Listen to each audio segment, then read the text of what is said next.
Voici une illustration de la méthode pour envoyer des courriels. Quand vous arrivez sur la page du tableau de bord de notre site, vous devez commencer par prendre l'onglet « Liste » ici. Ça vous permettra de sélectionner les personnes auxquelles vous désirez envoyer le courriel. Alors, pour sélectionner tout un groupe de personnes, pour sélectionner une personne à la fois, on peut sélectionner en cliquant son nom, comme ici, Claire Allard, Céline Audy, et ainsi de suite, une par une. Quand on a de petits envois, c'est la meilleure façon de faire. Si on clique dans la boîte ici, à gauche en haut, tout en haut, ça nous permet de sélectionner toutes les personnes qui sont dans la liste actuelle. Il y a 316 noms dans la liste, tout le monde n'est pas membre. Si on désélectionne, ça permet d'enlever toutes les sélections. Pour sélectionner les noms des membres actifs, alors il faut utiliser ici l'outil de sélection. Donc, il y a une grammaire qui va de la façon... Ici, on peut sélectionner, voir toutes les entrées publiques, toutes les entrées privées. Pour le moment, on va sélectionner tout le monde. Qui a payé sa cotisation en 2011-2012, évidemment, avec les années qui vont se succéder, on va changer ici, dans cette liste-là, le paramètre.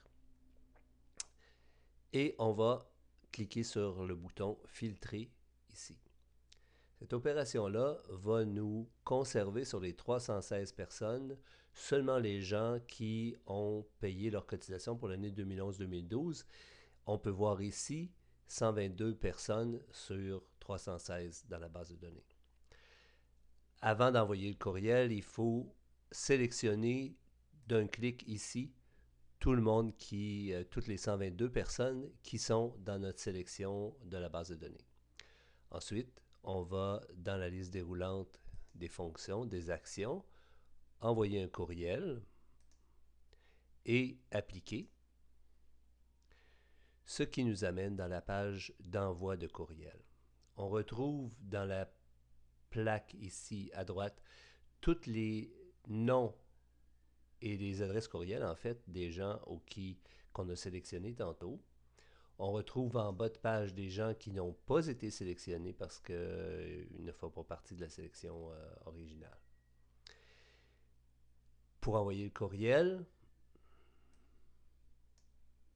courriel, on peut redéfinir l'expéditeur. On devrait écrire toujours Association québécoise de Gestalt. Le sujet du courriel, c'est comme d'habitude. On pourrait dire par exemple outils de communication.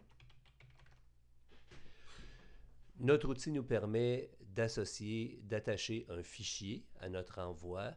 C'est essentiellement la fonction qu'on connaît habituellement. Donc, en cliquant sur « Choisissez un fichier », on obtient cet écran-là qui nous permet de naviguer dans notre ordinateur.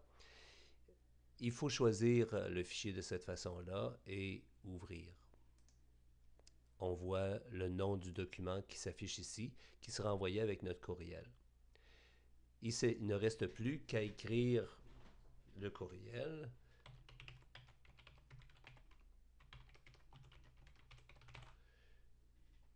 Comme ça, cher membre, voici un document.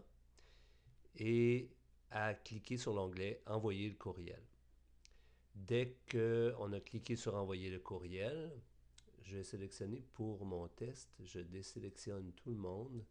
Je vais sélectionner temporairement dans cette liste mon nom pour éviter d'envoyer un courriel à tout le monde. Alors, dès qu'on clique sur « Envoyer le courriel en question me sera acheminé. Ça prend quelques secondes à l'outil de travailler et on a un message ici en haut qui indique que notre courriel a bien été envoyé.